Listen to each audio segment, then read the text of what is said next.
Podcast Network Asia.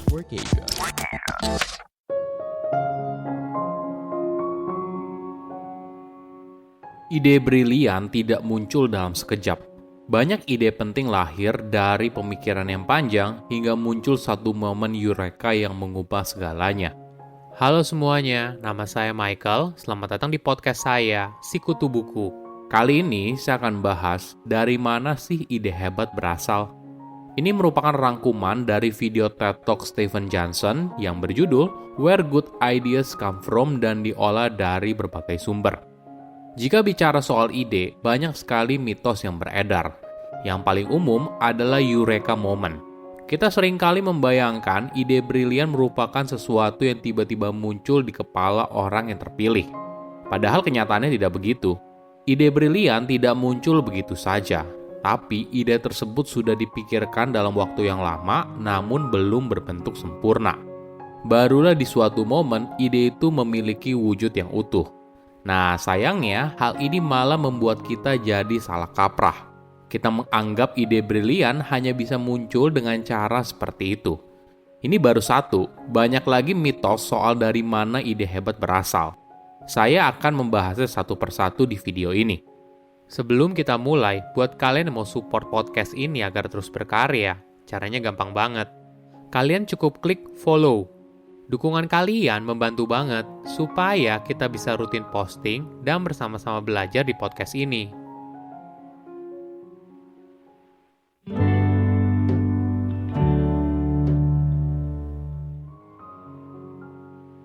Dari mana ide hebat berasal?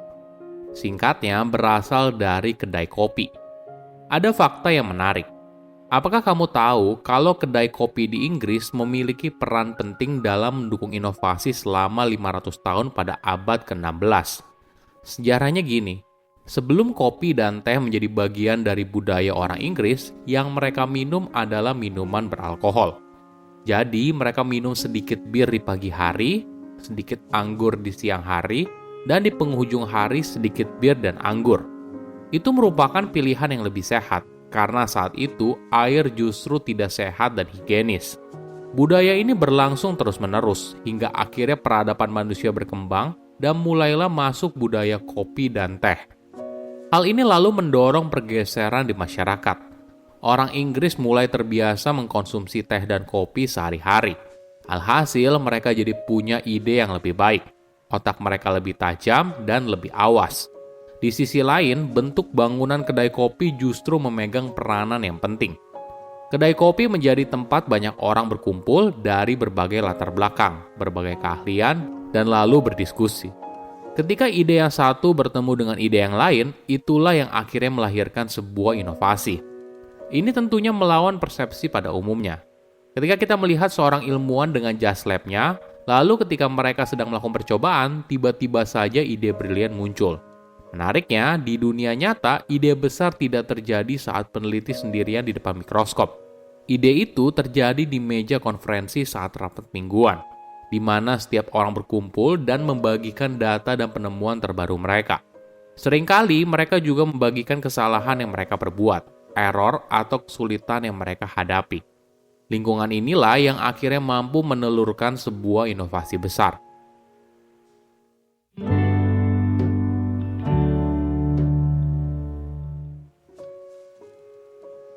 Apakah kamu familiar dengan Eureka Moment?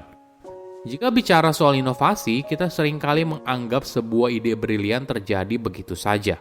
Padahal kenyataannya tidak begitu. Banyak orang seringkali memperpendek cerita penemuan mereka menjadi periode yang pendek.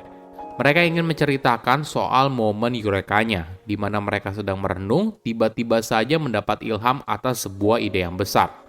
Nyatanya, jika kamu melihat catatan sejarah, banyak ide penting memiliki periode inkubasi yang panjang. Ide tersebut dikerjakan dalam waktu yang lama, namun belum sepenuhnya dapat terpecahkan hingga muncul sebuah momen ajaib. Charles Darwin adalah contoh yang menarik.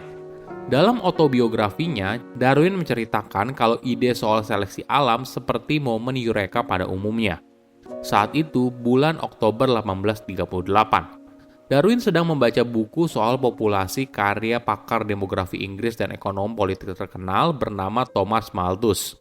Tiba-tiba saja algoritma dasar terkait seleksi alam muncul di kepala Darwin, lalu dia berucap, "Akhirnya saya menemukan teori tersebut." Itu kisah yang ada di dalam autobiografinya. Namun puluhan tahun kemudian, seorang akademisi bernama Howard Gruber menemukan fakta yang berbeda. Ketika Howard membaca catatan Darwin selama periode tersebut, Darwin ternyata sudah punya teori lengkap soal seleksi alam selama berbulan-bulan. Sebelum akhirnya dia merasa mendapat ilham setelah membaca buku Malthus pada tahun 1838. Itulah yang sebenarnya terjadi pada sebuah ide. Ide itu tidak tiba-tiba saja muncul, tapi sebelumnya sudah ada, namun mungkin saja belum berbentuk sempurna.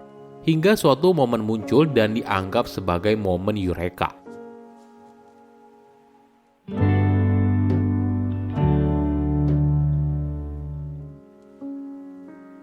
Mitos lain soal ide brilian yaitu ide ibaratnya berasal dari langit. Ada contoh yang menarik. Pada tahun 1650-an, seseorang bernama Timothy Prestero mendirikan sebuah organisasi bernama Design That Matters. Salah satu programnya yaitu mengurangi jumlah kematian bayi di negara berkembang. Di era modern, jika kita bisa menjaga bayi yang lahir prematur tetap hangat di dalam inkubator, maka tingkat kematian bayi akan menurun hingga setengahnya. Teknologinya sudah ada dan menjadi standar di mana-mana. Namun masalahnya, jika mereka menyumbangkan inkubator itu ke desa berukuran menengah di Afrika, mesin itu mungkin hanya bisa bekerja dengan baik selama 1 atau 2 tahun. Lalu ketika mesin itu rusak, sayangnya tidak bisa diperbaiki karena tidak tersedia suku cadang yang memadai dan tenaga ahli yang bisa memperbaikinya. Jadi, bantuan inkubator canggih bisa berakhir tidak bermanfaat. Timothy dan timnya lalu turun ke lapangan dan mencari tahu material apa yang tersedia di sana. Mereka menemukan kalau di sana banyak mobil di jalanan. Inilah yang lalu membuat mereka berpikir, bagaimana bila mereka membuat inkubator tapi suku cadangnya berasal dari mobil? Ide inilah yang akhirnya menjadi cikal bakal inkubator bernama Neo Nurture. Dari luar, alat ini seperti halnya alat lain yang ada di rumah sakit. Namun di bagian dalam, semua bagiannya berasal dari kendaraan. Ada kipas angin, lampu depan untuk penghangat, bel pintu untuk alarm, dan energinya berasal dari aki mobil. Jadi apabila alat ini rusak, mereka punya suku cadang yang tersedia dan keahlian untuk memperbaikinya. Inilah yang menarik soal ide brilian. Tidak semuanya merupakan sebuah ide yang rumit. Kadangkala kita tidak perlu melihat terlalu jauh, cukup lihat sekeliling dan gunakan yang tersedia. Fakta menarik soal ide adalah kalau ide itu tidak berdiri sendiri. Ide itu merupakan evolusi. Contohnya gini, Amazon tidak mungkin ada apabila tidak ada orang yang menciptakan komputer, lalu menghubungkan komputer dengan internet, hingga ke platform yang mendukung pembayaran online. Jika semua infrastruktur itu tidak ada, maka ide itu cenderung gagal. Mungkin kamu pernah dengar sebuah produk atau layanan yang bagus banget, tapi sayang pasarnya belum siap. Nah, bisa jadi bukan hanya pasar yang belum siap, tapi infrastrukturnya belum ada. Bayangkan layanan streaming seperti Netflix, Disney+, dan sebagainya muncul ketika kecepatan internet saja masih lambat.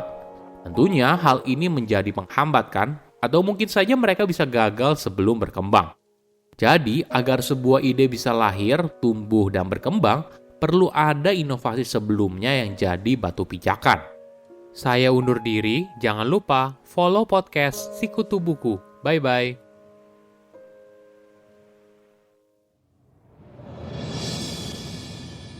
Hola, Valerie Patkar di sini. Gimana episode hari ini? Pasti seru banget. Jangan lupa juga untuk dengerin podcast Lover Session yang ngobrolin banyak banget tentang segala bentuk dan warna cinta lewat teman-teman fiksi kamu. Sampai jumpa di Lover Session!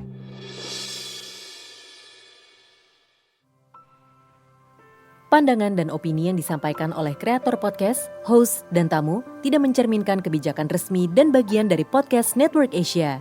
Setiap konten yang disampaikan mereka di dalam podcast adalah opini mereka sendiri dan tidak bermaksud untuk merugikan agama, grup etnik, perkumpulan, organisasi, perusahaan, perorangan, atau siapapun dan apapun.